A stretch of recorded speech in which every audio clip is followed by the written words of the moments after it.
ready to go? I'm ready to go, yeah. Okay. So I'd like to start. I'd like to start as well. Maybe I'll make a couple of corrections.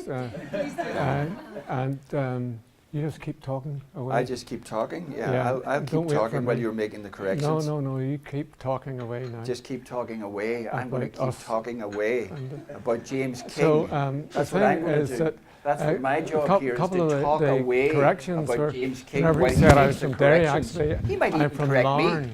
And I want to tell you about when I first met James King. That would have been way back. I had black hair at the time. Not just one, but lots of them.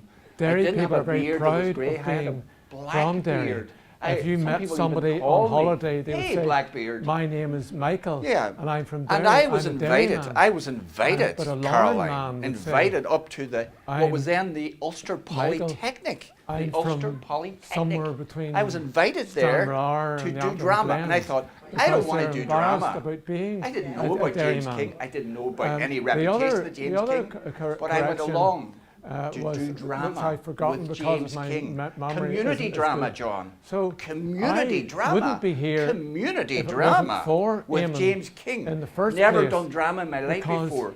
I was working in the Simon community. Simon community in Belfast with homeless people. That's a drama in itself, working with homeless people. There I was. You might stay here for a while. And James was there as well. So we were both in the one place. Go away. With these younger people, students, but I was already working. I was kind of looking down my nose at these students, I think. So I decided so when James dumps me like that, then I change. Derry. So there I was at the University of Ulster. No, I wasn't. Just checking. I was at the Polytech. But you'll go away. And I said, no, James so was really doing drama. And he said, do you know what? Everybody pick an object. So long. An object. So Eamon for and example, I have been friends. An Aaron Pullover. And for example, a colleagues for a long time. He a hip flask. Came to a course of mine these objects. 40 years ago. I was running a community drama course. It was actually a club, community drama club. I had people from the community, people from children's homes, people from day centres, people with disabilities, and we all improvised together. It's at the time when improvisation was a new thing, and then Eamon joined in that. So I came to Derry, and Eamon helped us make this book. Eamon edited the book, Moving Pictures, and if it wasn't for him, we wouldn't have written the book. And not only did he write, not only did he help edit the book, but he actually participated in the book, because part of this book, which is very interesting, is the Blue Bag City project. The Blue Bag City project is one that we did about alcohol problems in the city. From the other side. I was looking at it recently there, and it was interesting the range of activities that we did under the title of Blue Bag City. And we're really doing this here. Whenever Susan asked me to do this talk, I forgot to mention this at the start, because I haven't really got a very strong memory, was because whenever I was asked to do the talk, I almost immediately thought of this form, because we want to change the world.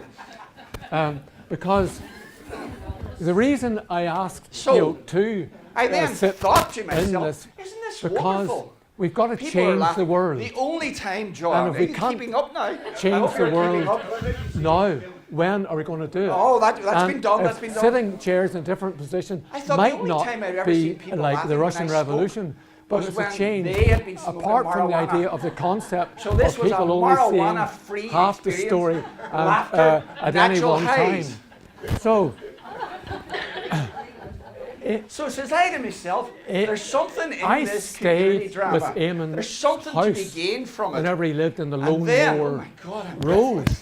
And he was very hospitable, me travelling up from Glenarm in County Antrim. And I was doing performance, both in the street and in the theatre. in the theatre studies department. I was employed in the theatre studies department. I got a job in the theatre studies department in the Polytechnic, as it was in those days. And there was no work. I got a job, and we had to invent the work. So I invented my job. Derek Wilson, that some of you may know, he invented the title Community Drama because I did some teaching in Derek Wilson's youth and community course. And he said, let's call it community drama. And so I did community drama then. But I also was working in a day centre because the day centre asked for somebody to be a drama tutor. And I said, well, I don't want to work in a day centre. About Ulster! A defendant Ulster! Simply. I don't want simply as a hobby. I want it on my timetable, so I had this in my timetable. So I worked in the day centre. I am not responsible for that man. And I knew he wasn't responsible for that man. But somehow he felt he had to tell me that he wasn't responsible for Ian Paisley. I then taught people who work in day centres. So let's just keep walking. And then I'm talking.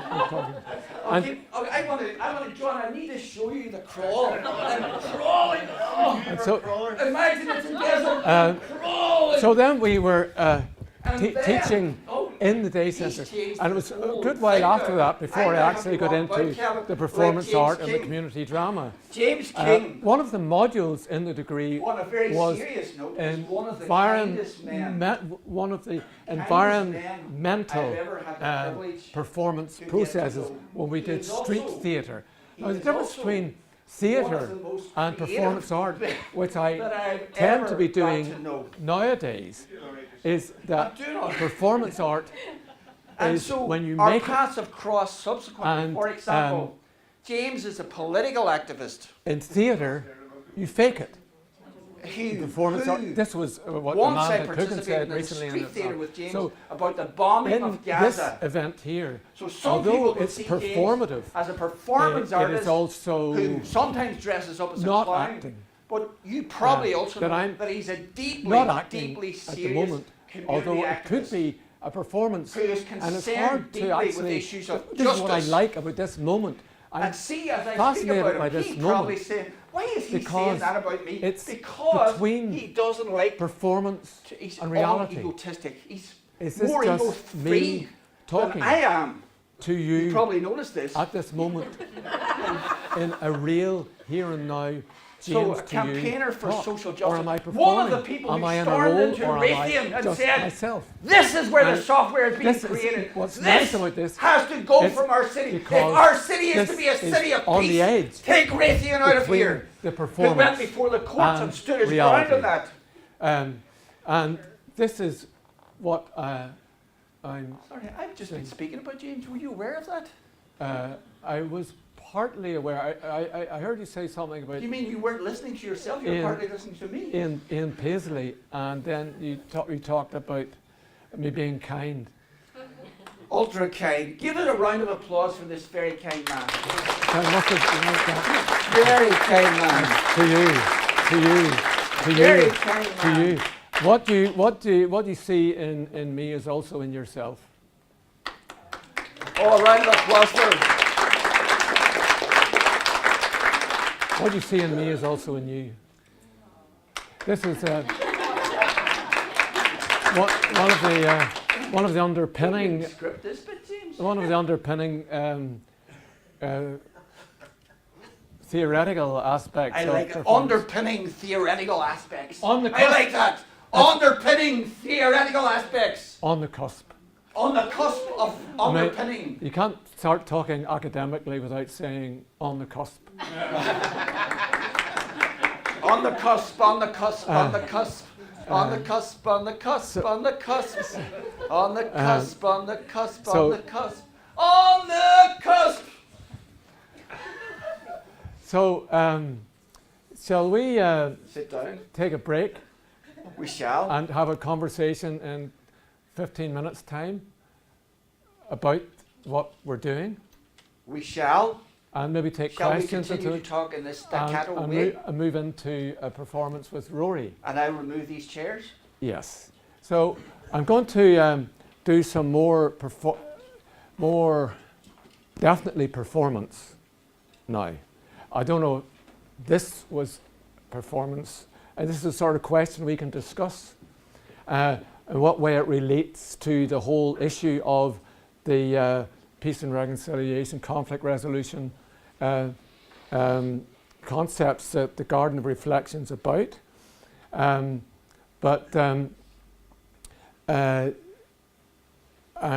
when you're performing, not performing, and various questions. But Rory and I do a more clearly performative form, and we're going to invite you to listen to that. So perhaps the people at this part of the room is Rory McSwiggan, and he's not from Larne, he's from Omagh originally. So we're going to begin. If we could ask you for 4. Yeah, if you could give us 4 things. Now, this is sometimes when people ask you for things, your mind goes blank. But after James Neyman's performance, I would be very surprised if your mind was blank. So, I'm not so sure. call out 4 things that you would like us to expand upon or perform with as inspiration. Either a serious issue that's a moment to you, or a trivial one that's bugging you. Fear. Thank you. You're talking about the performance just we heard.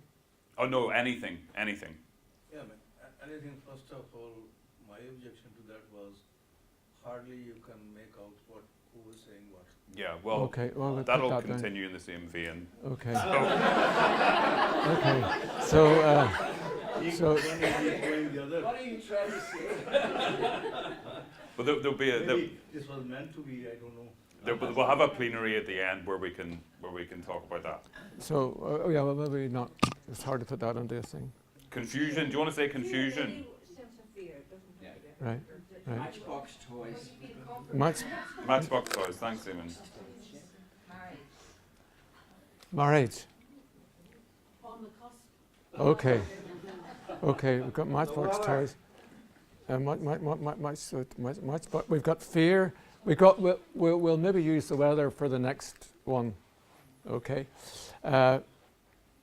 So we've got fear, matchbox toys, marriage, and on the cusp.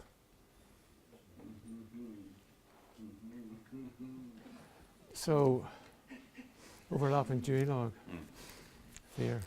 Peter, I've recently actually been reading something which referred to fear.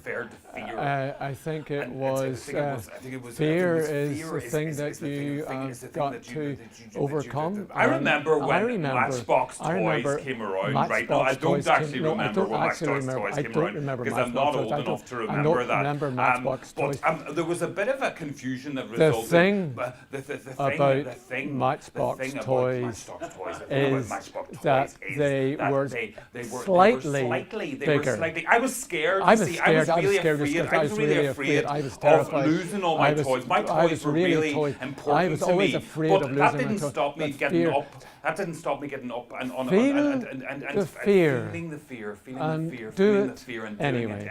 It's so easy to say. Feeling the fear, and doing it. A lot of people, not a lot of people, but several people do have theories. Several people are on the cusp. Kind of understanding what is going on, but also having some kind of confusion. You move between about moving between the confusion, and you're on the cusp, and that is the definition of being on the cusp. Is in a lot of scenarios in our lives, many years ago, when I was working in the University of Ulster, at the examination board, invariably a student's mark would be on the cusp. And if it wasn't on the cusp, they made sure that somebody's mark was on the cusp. And I'm afraid to tell you that you are very far from the cusp in a direction that you might not like. Marriage, you know, marriage is it's marriage is true minds. Was it shall bring something or other? It's a Shakespeare sonnet. The marriage of two minds. So marriage doesn't necessarily have to be between people. A marriage broke down over Matchbox toys because the man wanted to keep the Matchbox toys and the woman wanted to throw them out because they were taking up too much room. They were taking up too much room because he had 4 million toys.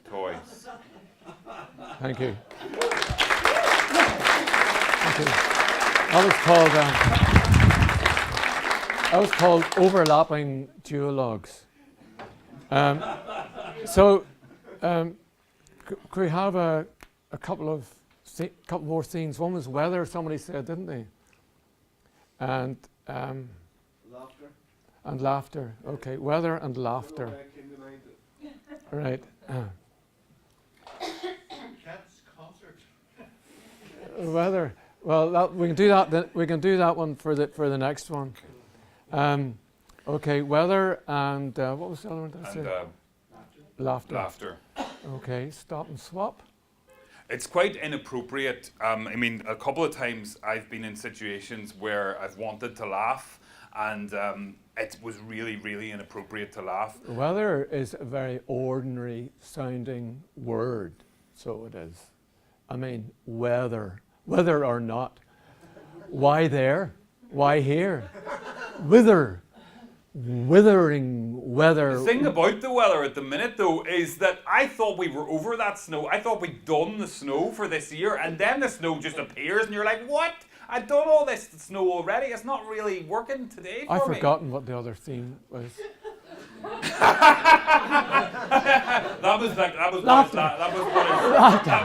That was what his laugh was like. Laughter. It was really like, you know. And he said it wasn't a fake laugh, but it was a fake laugh. But it wasn't a fake laugh, really. For such an ordinary sounding word like withering weather, why therefore, it's such an exciting phenomenon in this country in particular, or even in one day. 4 seasons within an hour. In this country, to laugh at a traffic warden is seen as the highest form of entertainment, and traffic wardens are very much seen in comedy sketches on television. Laughter is the best medicine. My father really isn't really associated with laughing. My father used to call me Seamus when he was in a good mood. It happened twice.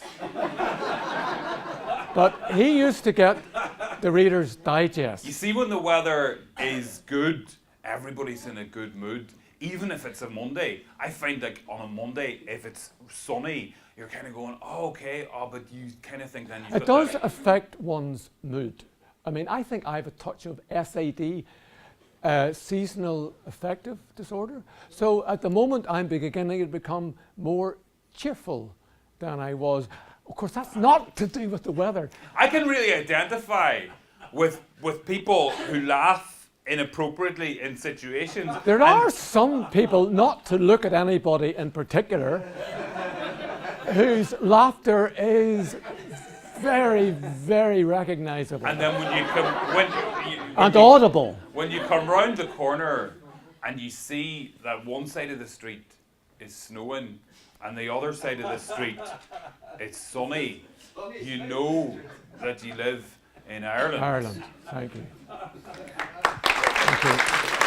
So, what was the thing that someone else said there that we didn't use?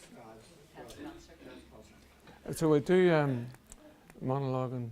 Around that? Monologue, well, whatever. Okay. Right. Do you want to start with that Cat's concert? You do the gibberish. Right. Look at the east country ipa. Live at the east. Toron the e. Speak up to Lomati east of all.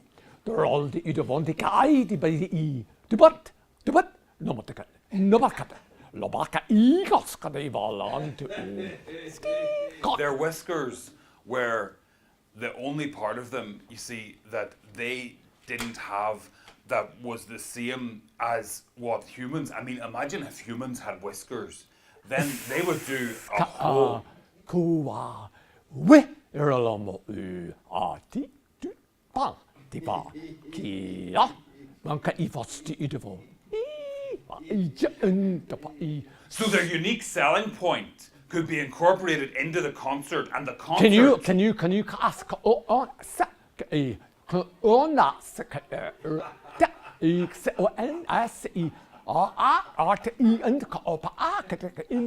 Well, how would they do this? How would they incorporate this unique selling point of their whiskers into the concert? How would they make the people feel that there was this going on at the same time as they were sitting in their seats and they found this performance to be taking place in front of London? But on the east of took it in Monte was not they're all the evil. No party to va. The Vaki Valovasi. Don't party to va. Du lagt I van lagt I lamaska lagt I matske lagt U. Talabaka iskan aliskan matske iskan nulvamske I ralke ist amande levati I kat U. Palakt I vatska lumaske iskan U. And she started choking on the whiskers. She started to, they were going up, and she said, "Does nobody tell you that this was going to be cats? It's all cats on the stage, and their whiskers and everything. I mean, why would you come along to a concert? It says cats concert on it if you're going to be allergic to cats." Thank you. One more at a time. Can we ask for a theme? Yeah. Have anybody got another theme for the next score? Pardon? Smell. Once upon time there was emitting from a orifice in a hole of the cave and somewhere inside the cave there lived a very angry and sad and beautiful ferocious kitten called Harold. Now Harold had a problem.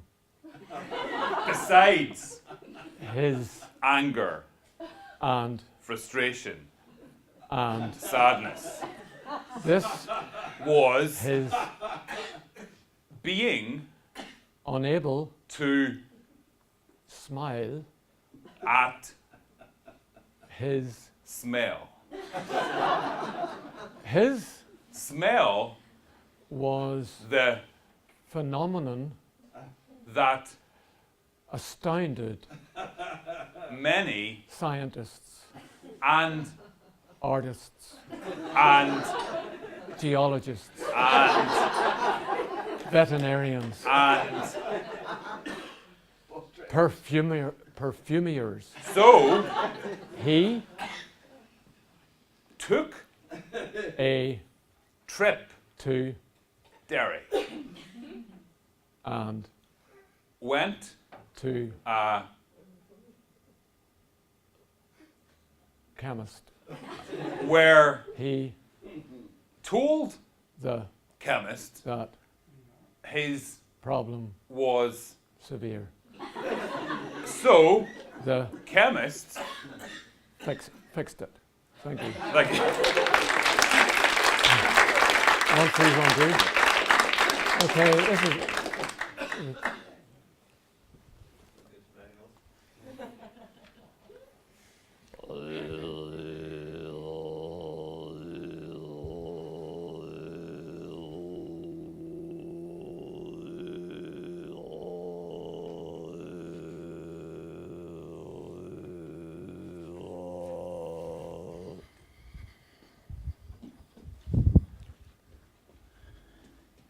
Mix it. That's what you got to do. Mix it. Stir it. You got to stir it up. If you can't stir it up, what's the point? I was listening.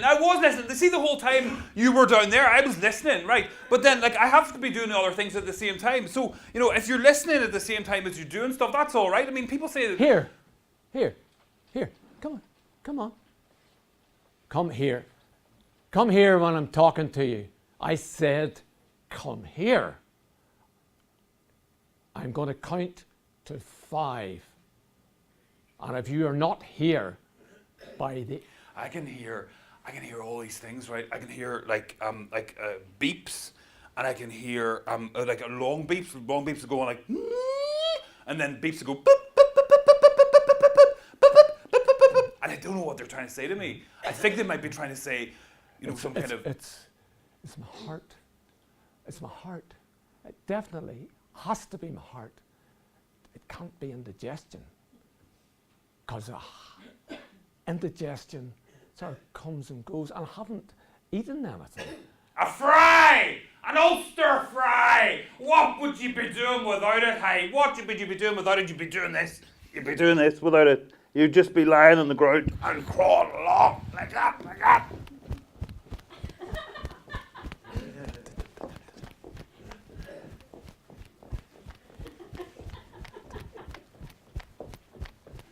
Come on! You can do it! Come on! I'll meet you at the finish. I'll meet you at the finishing post. Come on!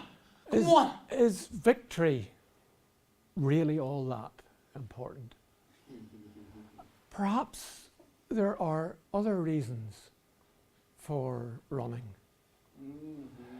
Perhaps it is the loneliness of the long distance journey on one's own over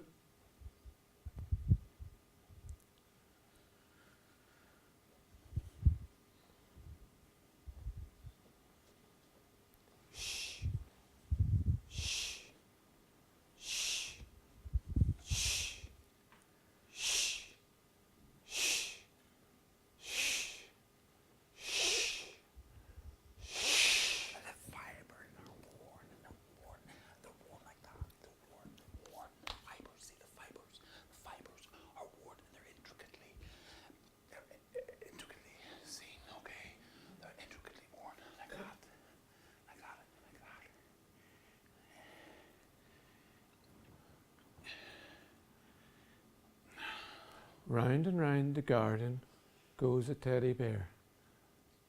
1 step, 2 step, and tickle you under the arm. Up to step, 2 step, 3 step, into the pulpit and going. Smile! Smile! Smile! Smile! Smile! Smile! Smile! How you doing, James? Okay. You alright? I'm grand. Have you a good day? Had a good day. Have you a whole day planned ahead now? I might be being filmed by Denzel. Oh, great, right. Yeah, for simulating a hospital scene. Right. Rory. That's fantastic. How about you? I'm going to the Giant's Causeway to film the Giant's Causeway in slow motion. Yeah. And that'll be beautiful. Yeah. I've been to the Giant's Causeway 3 times now, filming it in slow motion. I was in Ballycastle the other day. Ballycastle's a great place. Found a cave. And did you? Did you find Harold in it? Aye. Harold was great. Well, I think maybe we've come to the end of this part of the programme, have we? Yeah. So, thank you very much. So we'll have a talk now have a talk. What we thought we would do, but I'm not as you can tell, this could go all sorts of ways, but I think Rory, James and Rory, it would be really good maybe to hear from the people here who are gathered so kindly to be with us. And stayed. And stayed. Yeah. And stayed. Well, I wouldn't say they're stayed. I thought they were loosening up right. But we had thought originally that what would happen now is I would ask James a series of probing, highly intellectual questions that he would struggle to answer. You hear the cluster, the cluster at the moment? Yeah, so, but James thought, he will ask me these very probing questions, therefore I'll get Rory up here as well, in case I falter. But I think we want to involve everybody, don't we? Don't we, Seamus? We do. We do. We want to involve everybody, Kevin. So, what a way of going forward would be for people here, if you have questions, or indeed a little performance, Linda, that you wish to offer. Would that be a good way of going forward? So anybody who wants to say anything, or get up, or do anything, John Donaghy, except you, because you know how carried away you can get. I do indeed. Yeah. No, same question I'll repeat. First part was, to me, it was totally confusing. Two voices, you could not make what was there. But though, having said the other performance, it was unique. That will be my. But why we kept the confusion, first part confusing? Was it deliberate? No, we hadn't planned it that way.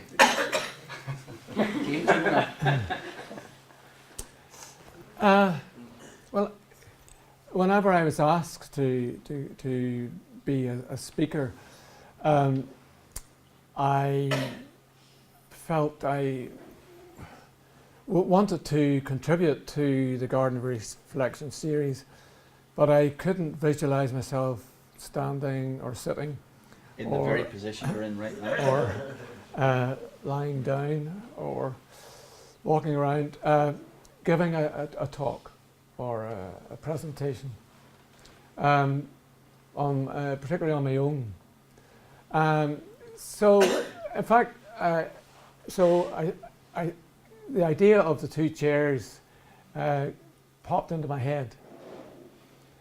And then I thought afterwards of the possible significance of it. So in doing this, I'm not running away from it, I'll come back to it. In doing this, I was doing what I would tend to do as a performance artist. If that's not too daring a statement to make.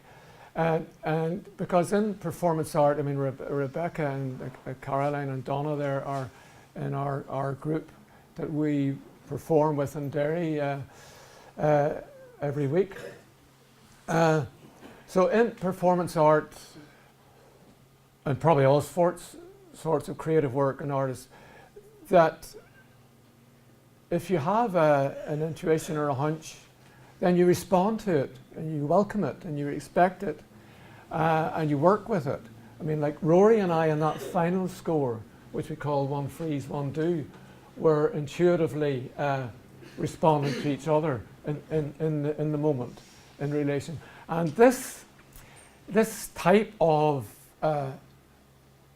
reaction to the world is this sort of approach that in performance work you've been encouraging other people to respect your own responses, respect your own ideas, even if they are different from other people's, particularly if they're different from other people's, particularly if they're different from ideas that you've had before.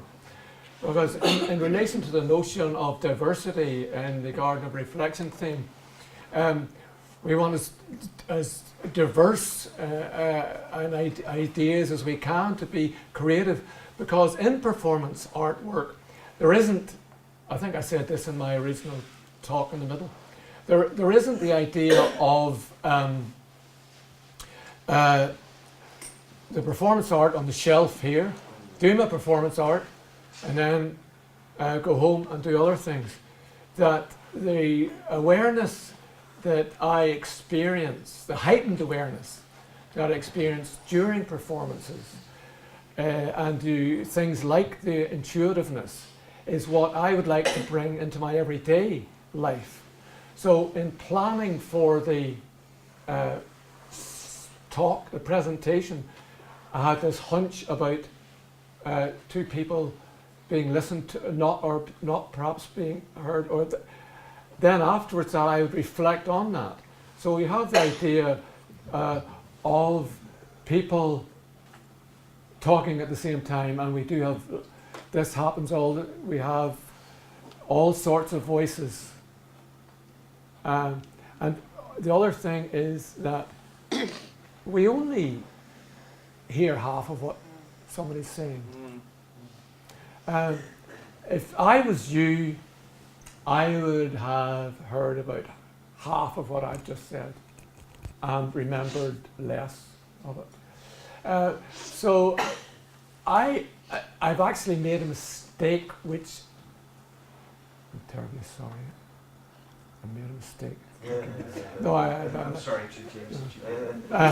Yeah, I think he should go really. Many mistakes. But I have a son, and I've got more than one son, but one son, he's 50 now. Whenever he was young, he was playing golf, and he has a slight disability. He was he had minimal cerebral palsy. Well, he still has. But he was a big, very tall man now, but he was a tall youth then. So he's a bit clumsy. And but he used to have a round of golf.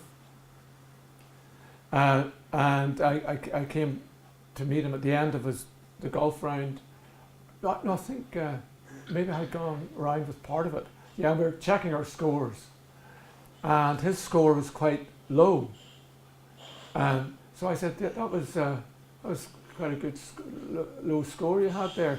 And then because I'd noticed him taking 4 or 5 shots at the ball, so that would normally be about 6, And he said, "I don't count my mistakes." I've made many mistakes, but I'll try and not count them. The mistake I made here was me trying to start to explain exactly what I see in what Eamon and I did, this Eamon and I. Because upon reflection, I am seeing quite a lot of relevance in that for me and maybe for other people. But a performance artist would tend, I think, to say, it's what you see in that performance that's important. And that could be totally different from what I see. In the book, Moving Pictures, there's a description of an event one time. Eamon O'Donnell, the guy who I worked mostly with in the book, had done. We had created down outside the city walls this big sculpture thing in paper and string. It was the string stretched for 20 feet in each direction, and then we had this paper figure suspended from barbed wire. A lot of barbed wire around in those days when we were doing it. And so you had the loop of barbed wire hanging from the wall down at Union Hall Place, and then this paper figure hanging down, and then we had a red heart in the middle of it, and other things. And then we took out our clipboard and interviewed people in the street. And it was fascinating. So our take on what this figure represented, it was not the most important thing. I mean, somebody thought it was represented abortion in some way. Somebody thought it represented Christ and the crown of thorns. And then some other man said, "It's a Brit." And I set fire to a vehicle with Brits in it. I was totally unconnected, but that was what his take on it, and that was valid for him. So whatever you perceived in the form of what Eamon and I did is what's important. And that's another thing in the performance work that we're doing with Rory and me, as well as Eamon. Well, particularly the form that Rory and I did. The form is more important than the content. And so the form of what Eamon and I did is more important than the content of the words that we said, so it doesn't really matter how much you heard. I shouldn't have adopted coffee. Perhaps there's another. James talked about what your experience was as you watched. Part of my experience now, Linda, is seeing you nodding. Maybe you can share something of your experience so that James can hear. For me, when I watched it, it struck me as the conversations that we have with people while our own internal dialogue is going a mile a minute. And the one thing that did strike me is that when you overheard Eamon give you a compliment, that's the only time your dialogue faltered. When you got a positive something, you lost the run of yourself. And I think that's what happens to us as people. That when you do hear that odd positive thing about yourself, you're at times put off kilter. But that's what it said to me. That's what it was. That you're in conversation with someone, yet your internal conversation in your head runs at the same time. And what really can you hear? And what really can you say to the other that is heard? I'm not thinking as you speak about Man United playing tonight. So thank you, Linda. Linda, by the way, was absolutely brilliant in a piece of drama in the Waterside Theatre last Friday night. 2 diazepam and a wee sleeper. Fabulous. Yeah. Wow. Fabulous. I mean fabulous. Oh, James. Yeah, I'd agree. I mean, I took out, it made me the third part of the triangle, really, the listener, and it put the responsibility on me to take the performance. That couldn't have worked on a flat screen or in a linear way, you know, from your story and then Eamon's reflection to build like almost a funeral oration.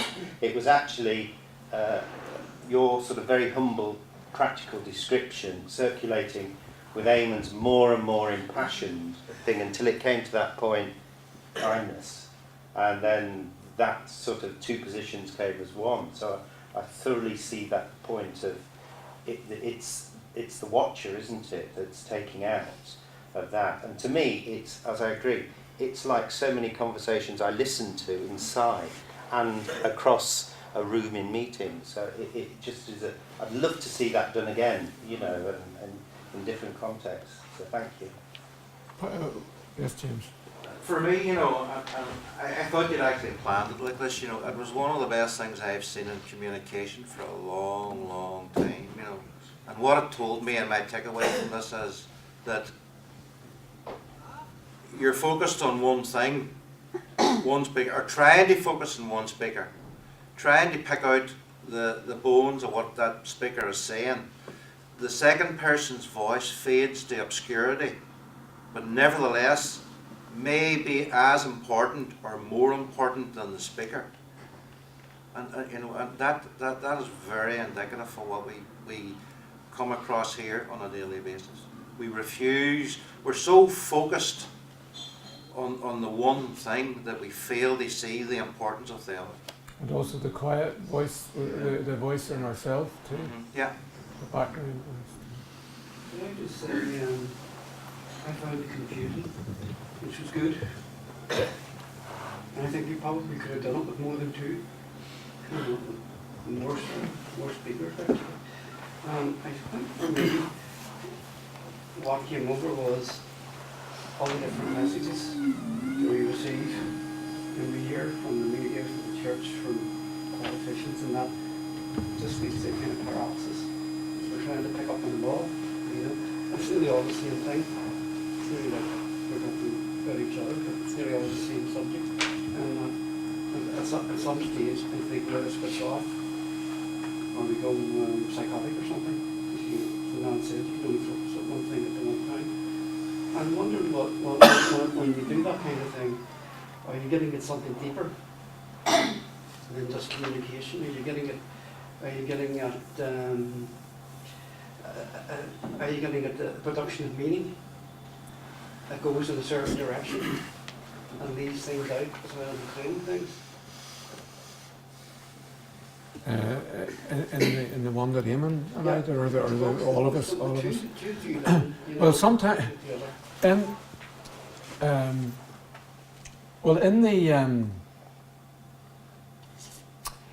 in the spontaneous performance, there has to be a certain amount of censorship if you're doing it in public.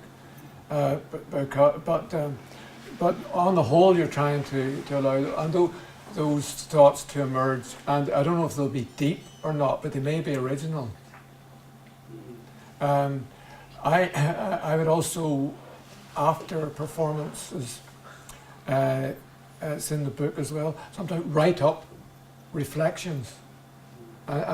Maybe not. So to build on the intuitive response in the performance. And see where that was coming from and what truths there might be in that. So that's because of the spontaneity. It's interesting what James says there about censorship and what Linda was saying as well, because when you were talking about that inner voice that's going on when you're talking to somebody else, or even if you're on stage talking to somebody, you've got an inner voice talking to you about Man United, talking about something else. But improvisation is very much about, listening to that inner voice and not letting this sort of, and we censor ourselves in all sorts of ways, but improvisation sort of, the more you do it, the more you're tuned into that inner voice, and your censorship isn't so sort of, demanding and really, really cutting. But it does give you that kind of understanding of your inner voice, I suppose. And you can't. I mean, I've seen people go into improvisation workshops. I mean, sort of comedy improvisation workshops and stuff for the first time, and they're just told to say something in response to somebody else. Like that one word at a time game, and they've got the word in their head to say it, but they won't say it because that sort of censorship is there the whole time, but that judgment of yourself is always there. And the past sort of 10, 15 years of doing this kind of work with James, I was like that at the start, and I was very sort of self-censorious, and there's all sorts of things can go on in your head about yourself, and thinking about yourself. But the best moments that you have in this type of performance, and the best thing about this type of performance is that it's spontaneous, and it's in the moment, and that you're listening. It does so many things for you. It improves your listening and improves your just your own sort of sense of yourself as well. I'm not saying it's like made me entirely happy, glorious, serene person or anything, but it's like it helps you understand. Donna, you were nodding when Rory was speaking just. Just saying it was a great word, self-censorious. Like it sounds to me like it's about mindfulness and being more mindful of like our own thoughts and our own behaviours and what's good to follow and what's maybe not so good to follow. So I really enjoyed it. And also it was infectious was the other word that came to mind, because when we were laughing, like I could not stop laughing. Every time we laughed it started so infectious. Which was good. Thank you. One of the things I'm going back to with this gentleman here, the question about the production of meaning. And when I was over this side facing in Gemma and John's direction here, I mean, genuinely for me, when I went up to the Polytech to do drama, I'd never done anything like that. And I was certainly carrying a lot of self-censoriousness about myself, and thought, why have I been sent here? And then to discover that this playfulness could release a voice inside of me that hadn't been, maybe I'd given permission to release before. So, I mean, when I say James King is kind, I really mean that. And what's on the post? I really mean that. And he's kind in supporting people to find that inner voice. I think Rory would probably agree with that. Doesn't sound too convincing. I'm being self-censored.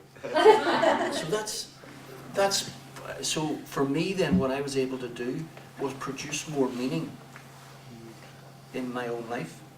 And I've seen James working with people over many years with all sorts of groups in community drama. And I think it's a generalization, I know, because I can't speak for all those people, but that's what I think is happening. And that's why I think James's presence in this town is a great boon and gift to this town and to its people. I see Patricia nodding vigorously there. Thank you. Thank you all very much for being such an attentive group. Thank you. Thank you.